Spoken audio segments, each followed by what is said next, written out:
Every time you say Manchester, Chester, or Lancaster, you're speaking the language of a Roman soldier.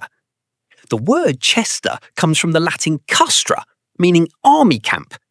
It's hiding in plain sight all over England's map. Chester, Lancaster, Manchester, Winchester. The Romans occupied Britain for nearly 400 years, longer than the United States has existed. When they left, they took their language with them.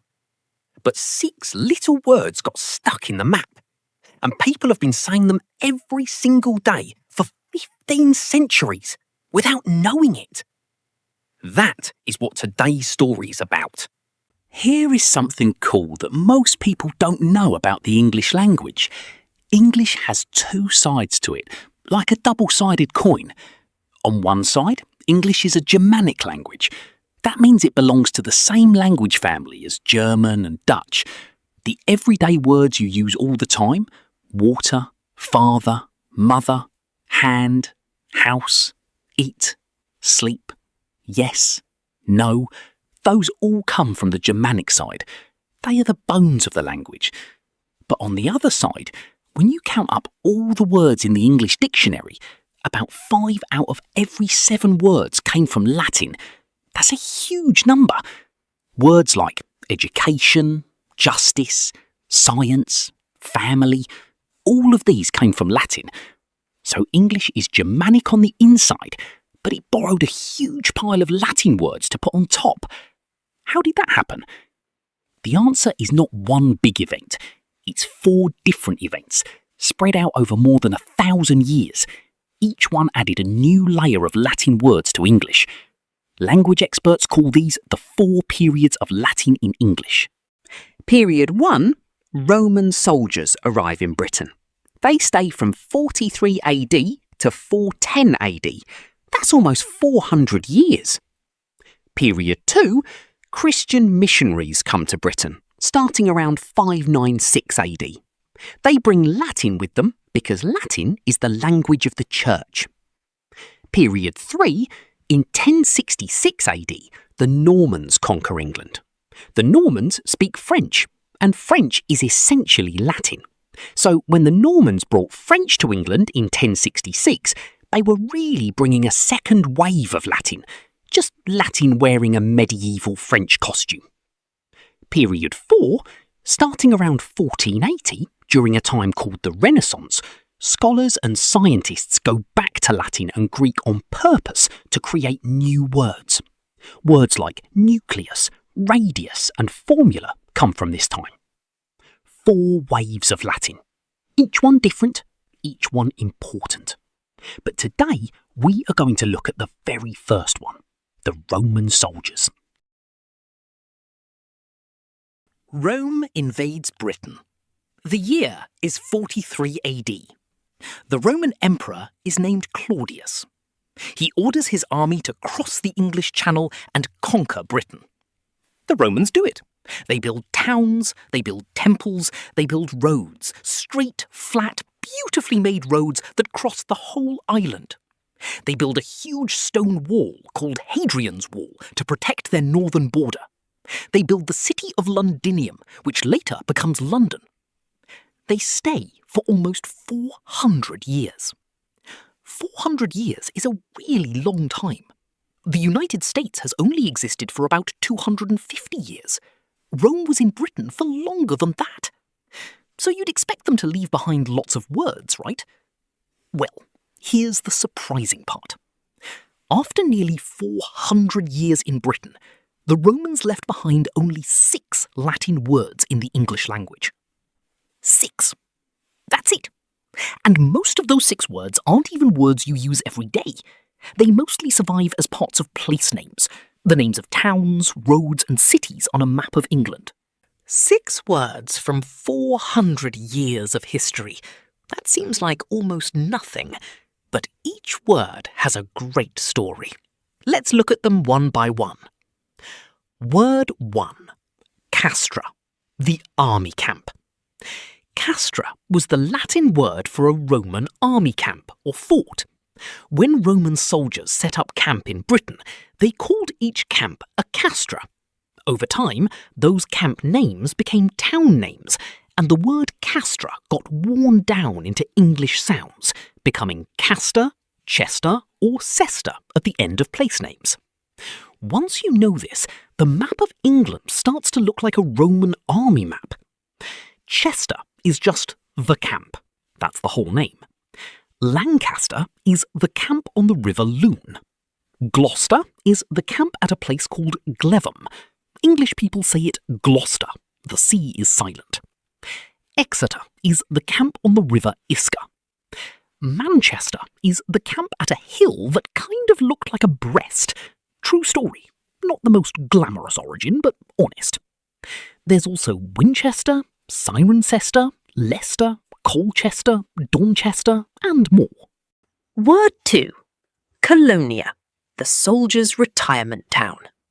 When Roman soldiers finished serving in the army, after about 25 years, yes, 25 years of service, they got a reward. The government gave them land in a special settlement. These settlements were called colonia. One of these settlements in Britain was called Lindum Colonia. The first part, Lindum, was a Celtic name from the local people. It meant something like the marshy place by the pool. The second part, Colonia, told you it was a veterans' town. Over hundreds of years, people said the name faster and faster. The sounds blended together. Lindum Colonia became Lincolnia, and then it became Lincoln, which is still a city in England today. The word colonia also gave us the English word colony, a place that people settle in, and it gave us the military rank colonel, the officer in charge of a column of soldiers. In English, we say colonel, but spell it with an L. That strange spelling comes from the French and Italian versions of the word, which changed how it looked, but not quite how it sounded. Word 3. Fossa, the ditch in the road and in your body. Fossa meant a ditch or trench in Latin. It came from the Latin verb fodere, which meant to dig. When Romans built their great roads in Britain, they dug drainage ditches along both sides of the road. One famous Roman road, about 300 kilometres long, running from Exeter all the way up to Lincoln, was known as the Fosse Way. It got its name from those ditches along its sides. You can still drive along stretches of this road today. But here is the most surprising thing about fossa. The word didn't survive in everyday English, but it did survive in one very specific place: medicine. Doctors and scientists kept Latin words alive for centuries, and in anatomy, the study of the human body, fossa is still used today. It means any hollow or dip in a bone or organ. Think of it as a little pit or valley in your body. You have several fossae, that's the plural of fossa, right now. The axillary fossa is your armpit, the hollow under your arm. The popliteal fossa is the soft hollow behind your knee. And one more word came from the same root.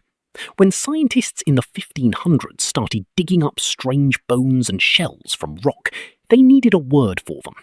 They reached back to fodere, to dig, and made the word fossil, which means the thing that was dug up. Word 4. Portus, the harbour. Portus simply meant a harbour or gate in Latin. Ships came and went through a portus. In Britain, this word survived in Portchester, a Roman fort on the southern coast of England. You can actually visit Portchester Castle today. The Roman walls are still standing. They are nearly 1800 years old and still in great shape. The word also shows up in Portsmouth, the famous navy city just nearby. And portus gave English lots of other useful words. Port, a harbour. Portal, a grand entrance or gateway. Import and export, bringing things into a port or sending them out of one port. Transport, carrying things across from one port to another. And here's a cool one: opportunity. This word comes from a Latin phrase, ob portum, which meant the wind blowing toward the harbour. In the days of sailing ships, a fair wind that brought you safely home was a lucky, lucky thing. Over time, obportum became a word for any lucky chance. An opportunity is, at its root, a good wind blowing you toward home. Word 5. Strata, the paved road. Strata via was the Latin engineering term for a properly built Roman road. Strata means spread out in layers, because Roman roads were built in careful layers, rubble at the bottom, gravel in the middle, flat stones on top. They were built to last. And they did last. Romans built about 9,000 kilometres of road in Britain. Many modern roads in England still follow the exact same path as Roman roads, because nothing better came along for 1,000 years. Strata became the Old English word strat, and then it became the everyday English word street. Every time you say down the street, you are using a Roman road engineering term. And look at Stratford. This is one of the most common place names in England. The most famous one is Stratford-upon-Avon, the town where William Shakespeare was born. The name means the river crossing, ford, on the paved road, Strat. Shakespeare's hometown is named after a Roman road. Strata also gave English the word stratum, meaning a layer, used in science to talk about layers of rock or layers of the atmosphere. The stratosphere is literally one of Earth's layered levels, and strategy comes from a related Greek word meaning how a general arranges the layers of an army. Word 6. Vallum, the wall. Vallum, meant a rampart or defensive wall, usually made of piled earth and wooden stakes. Roman soldiers built valla, the plural, whenever they set up camp to protect themselves overnight. And here is a really fun language puzzle. The Latin word starts with V. The English word is wall, with a W. How did that happen?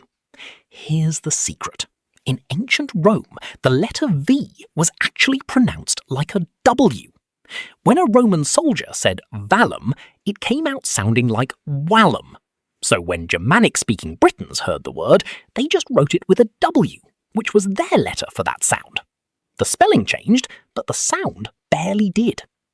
This is like if someone told you a new word over the phone and you wrote it down the way it sounded. You'd get the sound right, even if the spelling looked different.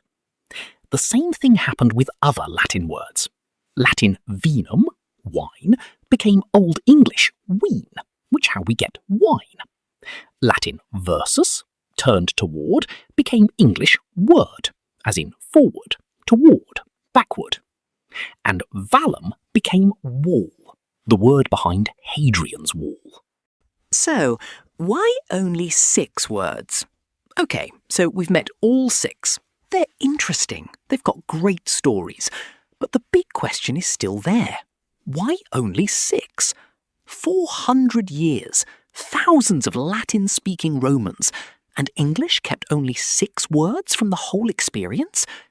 Here's the answer, and it's actually a really important lesson about how language works. When the Romans were in Britain, they mostly lived separately from the local people.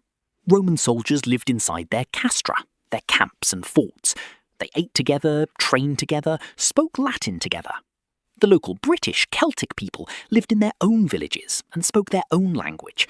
The two groups met for trade and tax collection, but they didn't really mix in everyday life. They didn't live next door to each other, go to school together, or marry each other very often. So when the Roman legions were called back to Rome in 410 AD, because Rome itself was in danger, the Latin speakers mostly left, and the language went with them. What stayed behind were the names carved into the roads, the forts, the harbours and the walls. What the Romans left behind. First period Latin is the smallest of the 4 waves of Latin that shaped English. In terms of actual words, it's tiny. The 6 words that stayed are simple. They're not poetic or philosophical. They are a camp, a colony, a ditch, a harbour, a road, a wall. They are the words of builders and soldiers. Next time, period 2. when Christian missionaries arrived with Bibles and brand new Latin words. The second period, when Latin moved into the garden, the kitchen and the church. The year everything changed, AD 597. Picture England in the year 596. Most people living there speak Old English, the rough Germanic ancestor of the language. They farm, they fight, they tell stories around fires. Then, in 597, everything shifts. Pope Gregory I, one of the most powerful figures in the medieval Christian world, makes a decision. He will send missionaries to convert the Anglo-Saxon people to Christianity. He chooses a monk named Augustine, not the same Augustine who wrote famous theology, but a different one, to lead the mission. Augustine sets off with about 40 monks, crosses the English Channel, and lands in the Kingdom of Kent. This moment is the starting point for what historians of language call the second period of Latin's influence on English. And unlike the first period, when Romans occupied Britain and left behind a thin layer of words like wall and street, this second wave goes much, much deeper. Why deeper? Because this time the people bringing Latin weren't soldiers, they were teachers. Why this time was different. The first period of Latin influence happened when Roman legions marched into Britain around 43 AD. Soldiers build roads, establish camps, and trade with locals, but they don't exactly sit down for long conversations about ideas, agriculture, or the meaning of life. The Latin words that trickled into Old English during that era were mostly practical and surface level, words for military and infrastructure things. And when the Romans pulled out of Britain in the early 400s, their linguistic footprint was surprisingly shallow. The second period was a totally different story, for one simple reason. The monks stayed. They built schools, they translated texts into Old English, they set up monasteries. And monasteries in the early medieval world were not just religious buildings. They were the hospitals, research centres, libraries and schools of their time, all in one. Monks in a medieval monastery might spend their mornings in prayer, their afternoons copying manuscripts by hand, and their evenings tending to a garden full of medicinal herbs. They knew about plants, medicine, farming and cooking, and they shared that knowledge with the local English population. Knowledge travels with language. When a monk teaches an Anglo-Saxon farmer how to grow a new vegetable or treat a wound with a certain herb, the Latin name for that plant often comes along. This kind of everyday contact between Latin-speaking monks and English-speaking locals is why the second period left such a wide and colourful set of words in English, stretching far beyond the church and into the garden, the kitchen. Part 1. The sacred vocabulary. A whole religious world in new words. Let's start with the most obvious category, church words. When Christianity arrived in England, it brought an entirely new set of concepts that Old English simply had no words for. A religion centred on altars, candles, priests and formal creeds needed vocabulary to describe all of these things. So English borrowed, directly from Latin, or from the church Latin used in services. Altar, from Latin altare, the raised platform at the front of a church where the central rituals take place, almost unchanged from its Latin form. Mass, from Latin missa, meaning dismissal. The congregation was sent out at the end of the service, and the whole ceremony took on that name. Today we still use Mass to refer to the Catholic religious service. Cross, from Latin crux, meaning the wooden frame used in Roman executions. Christians transformed it into their central symbol, and the word crossed into English. Creed, from Latin credo, which means I believe. You might recognise this. In music, Beethoven set the Latin church text to music, and there's a famous section that begins Credo in unum Deum, I believe in one God. The creed is the statement of beliefs that Christians recite together in services. Saint, from Latin sanctus, meaning holy or sacred. Notice that sanctus is also the root of English words like sanctuary, a holy, safe place, and sanctify, to make holy. Monk, from Latin monachus, which itself came from Greek monos, meaning alone. Early Christian monks often lived in solitude as a spiritual practice, so the word literally refers to a solitary person. Priest, from Latin presbyterus, which came from Greek presbyteros, meaning elder. The Greek connection is interesting. Many early Christian terms were borrowed from Greek into Latin before reaching English.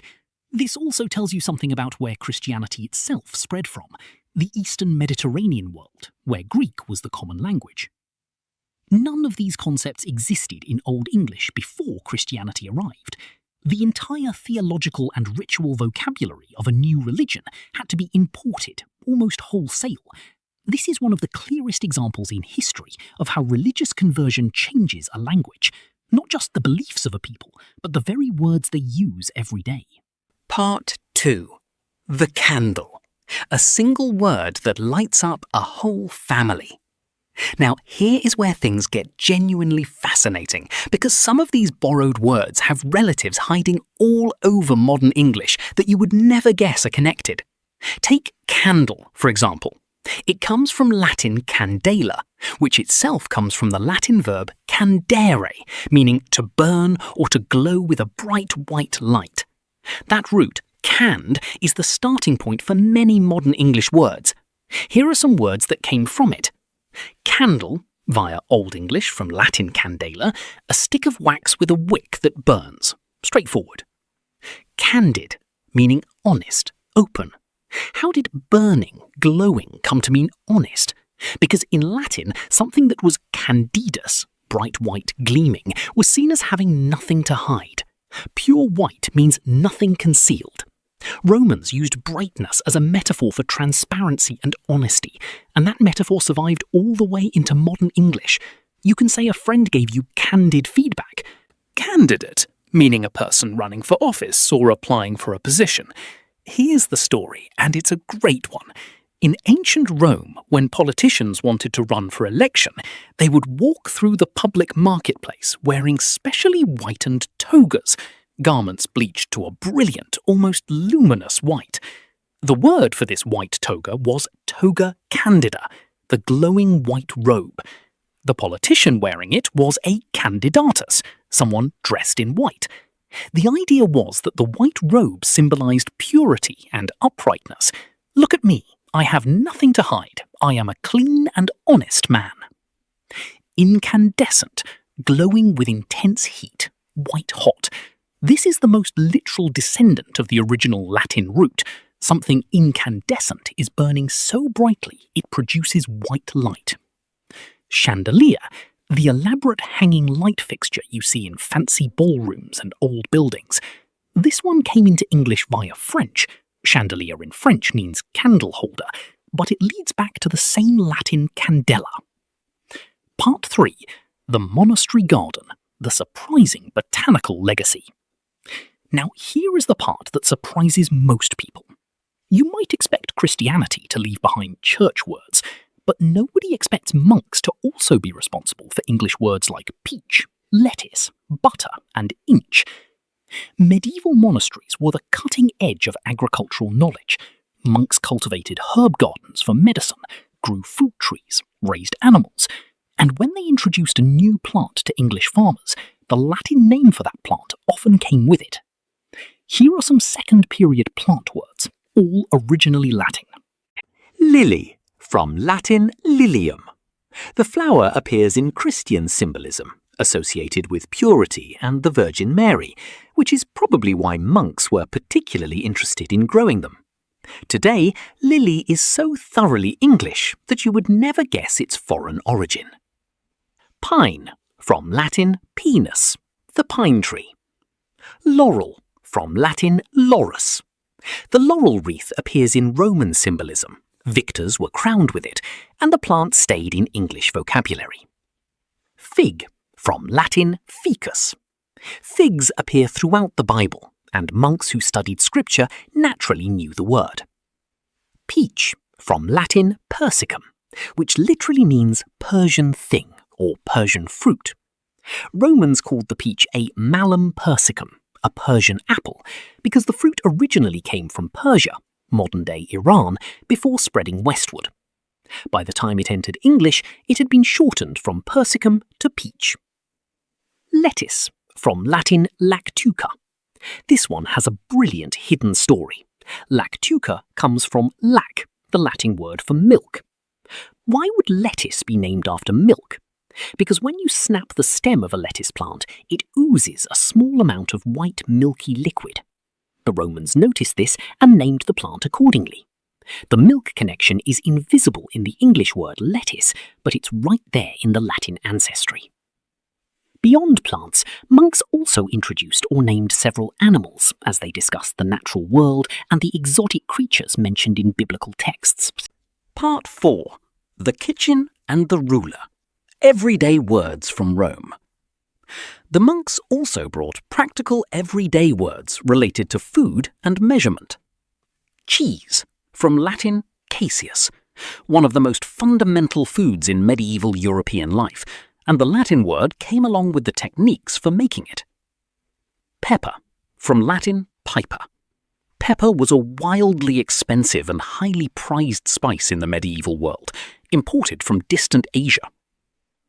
Mile, from Latin mille, meaning 1,000. Specifically, a Roman mile was mille passus, 1,000 paces, where each pace was 2 steps, roughly 5 feet. The Romans measured their roads by counting 1,000 paces, and that unit of distance became, with some adjustments, the English mile. Pound, from Latin pondus, meaning weight. Still the basic British unit of weight and currency. And now the most delightful twin pair of all, inch and ounce. Both of these words descend from the same Latin word, uncia, which meant 1/12. In the Roman system of measurement, the uncia was 1/12 of a foot in length and 1/12 of the basic weight unit in weight. The word uncia entered English twice through 2 different routes. The first route was fairly direct. Uncia became yinza in Old English, which then became the word inch. The word changed over time, but the meaning stayed the same, 1/12 of a foot. The second route went through French. Uncia first became once in Old French, which then came into English as ounce. The weight measurement survived, but things got a little complicated later on. At some point in English history, the pound was redefined as 16 ounces instead of 12. That is why the foot and the pound no longer match up. A foot has 12 inches, but a pound has 16 ounces. Part 5. The double lives of words, preach and predicate. The second period also gives us a wonderful opportunity to spot what linguists call doublets, or twin words, pairs of modern English words that descended from the same Latin original but travelled by different routes and ended up with different meanings. Preach and predicate are a perfect example. Both come from the Latin verb praedicare, which meant to proclaim publicly or to announce in front of people. The prefix pre means before or in front of, and dicare means to say or to declare. Preach entered Old English during the second period, carried by the missionaries themselves. It's what missionaries do. They stand before people and proclaim their message publicly. The word was borrowed through Church Latin and adapted to Old English pronunciation, becoming predician and eventually simplifying to preach. Predicate is a completely different borrowing. It came into English much later, during the Renaissance, when scholars were reading Latin texts directly and borrowing vocabulary for philosophical and grammatical use. In logic, to predicate something means to assert or claim something about a subject.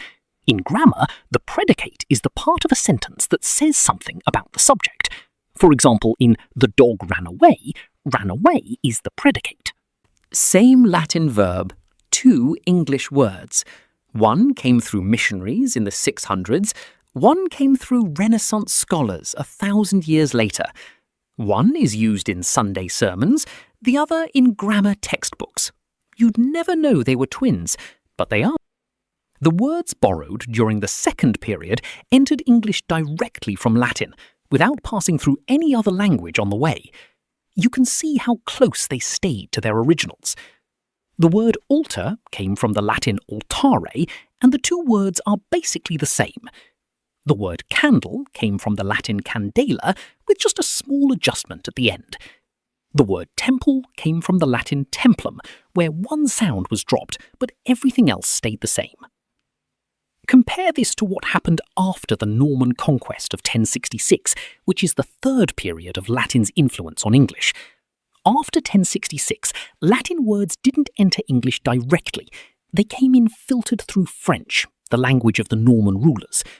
French had spent centuries reshaping Latin words, grinding down their endings, changing their sounds, until many of them looked almost completely different from the original Latin.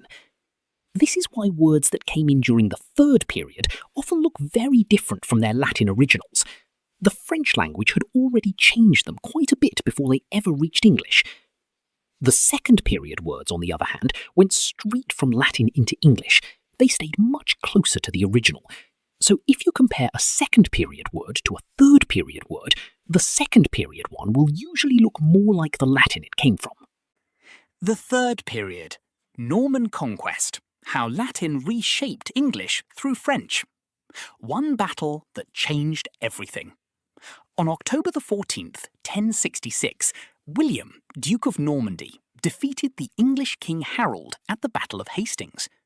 Most people know this as a military event, but for the English language, it was the start of a 300-year change that would double the size of the English vocabulary and permanently alter what English sounds like and how it works. A conqueror's language.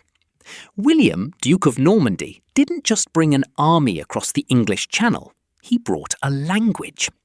The Norman nobles who flooded into England after the conquest spoke French, or more precisely, a dialect of Old French called Norman French.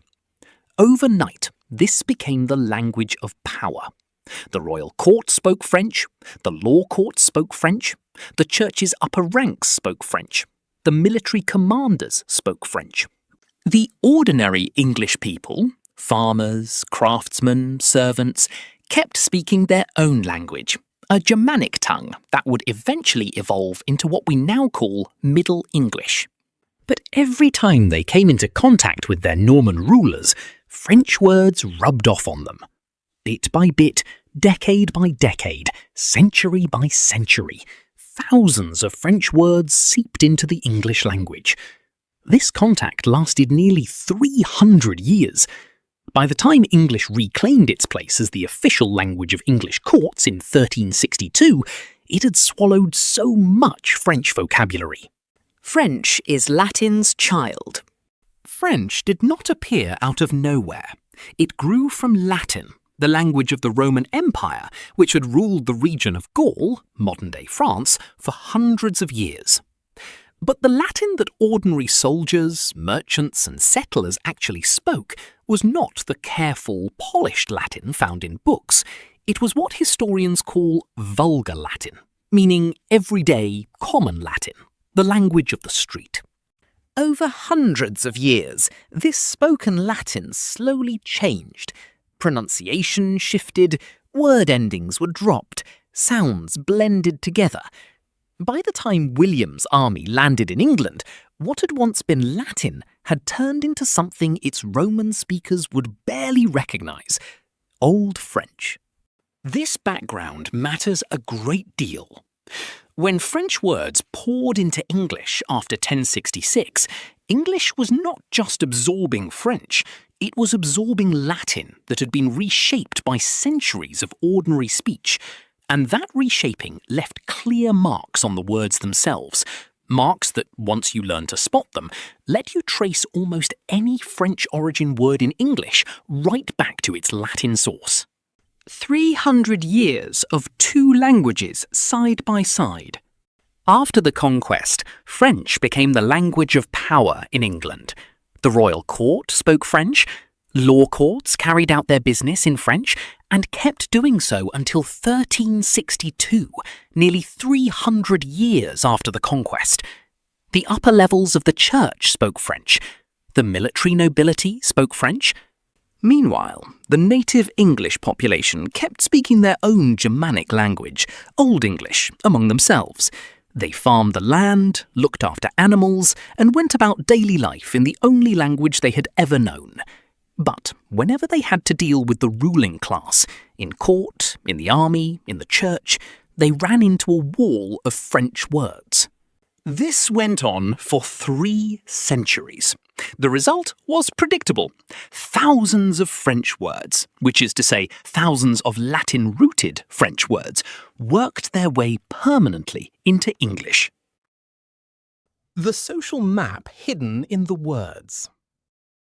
One of the most interesting things about the French words that entered English during this period is how clearly they show the social structure of medieval England. The vocabulary is not just a list of words, it is a picture of who held power and who did not. War and the feudal system became almost entirely French territory. Words like battle, armour, captain, conquest, chivalry, lance, and vassal all came from French. The reason is simple. Warfare was the world of the Norman conquerors. English peasants had their own Germanic words for fighting, sword, foe, fight, but the vocabulary of organised military power belonged to the ruling class and reflected their language. Law and government followed exactly the same pattern. Court, judge, jury, justice, parliament, sentence, arrest, statute, felony, advocate. Nearly the entire structure of the English legal system was built out of French words. Since English courts ran entirely in French for 300 years, this makes sense. The legal vocabulary that English inherited was simply the vocabulary that had always been used in those rooms. Food gives us the most famous example of social division in English vocabulary. Living animals kept their Old English names: cow, swine, sheep. But once these animals were killed and brought to the table, they got French names: beef, from French bœuf, pork, from French porc, mutton, from French mouton. The reason is very clear. English-speaking peasants raised the animals in the fields. French-speaking nobles ate them at dinner. The divide between who worked with the animals and who ate them was so sharp that it created 2 completely separate sets of words for the same creatures. English is almost alone among world languages in having this double vocabulary: a Germanic word for the living animal and a French word for the meat on the plate. This is not a strange accident of language. It is a mark left by social inequality, still visible today. What French did to Latin along the way. To understand the French words in English, it helps to see how French changed Latin in the first place. When a Latin word became a French word, it went through real transformation. Sounds dropped away, consonants shifted, syllables shrank or disappeared. The result was often a word that looked nothing like its Latin origin, even though every part of it came directly from Latin. There are 3 main patterns that produced most of these changes. Sounds fell away from the middle of words. Latin words often had weak, unstressed syllables in the middle. In careful written Latin, these were always pronounced, but in fast, everyday speech, people tended to blur or skip them. Over centuries, many of these sounds simply disappeared. The Latin regalis, meaning kingly, lost its middle G and became the French royal, which then entered English as royal.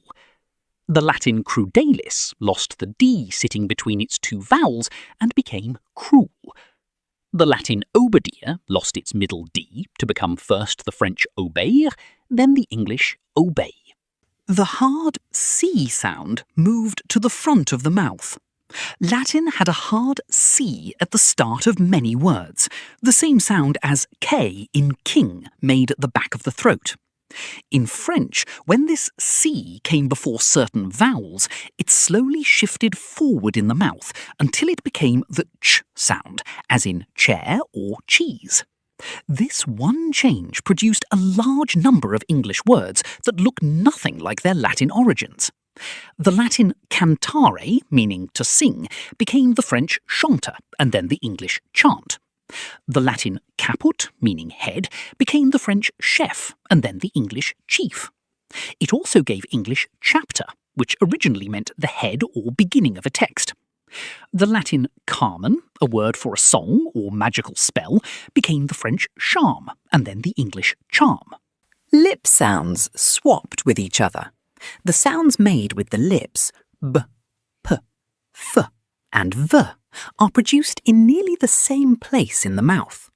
In fast speech, they easily slide into one another. This is why the Latin ripa, meaning riverbank, became the French rive, and then the English arrive, which originally meant to reach the shore. It is why the Latin word for horse, caballus, split into two different English words, cavalry, which kept closer to the original sound, and chivalry, which took the longer French path through cheval and chevalier. These sound shifts explain a lot of the apparent mystery in English etymology, why words that seem unrelated turn out to share the same ancient root. One Latin root, two English words. All of this leads to one of the most useful things to know about the French influence on English. Many ideas ended up with two words instead of one. The same Latin root produced a French word that entered English through everyday use, and separately, a direct Latin borrowing that scholars and specialists adopted for formal writing. The two words came from the same ancestor, but travelled by different roads, and they often look completely different on arrival. The Latin regalis became royal through French, but it also gave English the word regal as a direct borrowing. The Latin computare, meaning to calculate, became count through French, but also survived as compute and computation in more technical language. The Latin root for cattle gave both beef through French and bovine directly from Latin, used today in biology and farming. In each pair, the French path word tends to be shorter. The direct Latin borrowing tends to be longer, more formal, and more specialised. This is one reason English feels like it has two levels of vocabulary, a simple everyday layer and a more elevated academic layer. The everyday layer mostly arrived through Old English and French. The formal layer mostly came straight from Latin. The Norman conquest is the reason both layers exist. Why English is absurdly rich. Most languages have one word for most things. English has two or three, and the Norman conquest is a large part of the reason why. The collision between Old English, Germanic, and Norman French, Latin-derived, created a language with an almost embarrassing surplus of vocabulary. Want to describe something that ends your life? Try deadly, Old English, against fatal, Latin via French. Want to ask or interrogate? Ask is Old English. Question is French. Interrogate is Latin. They mean roughly the same thing, but they feel different, carry different weight, and suit different situations. What those words tell us. By 1362, when English finally became the official language of the courts again, it was not the same language it had been before 1066. It had taken in thousands of French words, thousands of Latin words in a new shape. It had built a habit of doubling its vocabulary, a plain word beside a formal one, each for a different situation. Period 4. The Renaissance. How English borrowed Latin. The 15th century was, by any measure, a period of extraordinary intellectual upheaval across Europe. Scholars and artists who called themselves humanists had been rediscovering and republishing the great texts of ancient Rome and Greece. Works by Aristotle, Plato, Galen, Euclid, and dozens of others were being read again with fresh enthusiasm, translated, debated, and built upon. Ancient ideas about medicine, government, mathematics, and the natural world were being used as foundations for entirely new thinking. This movement, the Renaissance, from the French word for rebirth, had been smouldering in Italy for most of the 14th century. By the late 1400s, it had spread northward into England. Old assumptions were being questioned. New theories were being proposed. The vocabulary gap. English in 1480 was a capable, expressive, alive language for the things it had always been asked to do. It could describe a harvest, a battle, a heartbreak, a joke, a prayer. It had Old English roots going back 1,000 years, reinforced by Norse words from Viking settlers and a substantial injection of French vocabulary from the Norman period. It was, in short, a rich and layered tongue. But the Renaissance was asking it to do new things. Educated people needed to discuss the circulation of blood, not just the heart beating, but the systematic loop by which blood moves through the body. They needed to talk about perception, meaning not just seeing or hearing, but the mental act of interpreting what the senses deliver. They needed language for ratio, for momentum, for nucleus, for formula, for data. They needed words like contradiction, intuition, hypothesis, constitution, evidence, principle. They needed, in short, the entire abstract vocabulary of intellectual life.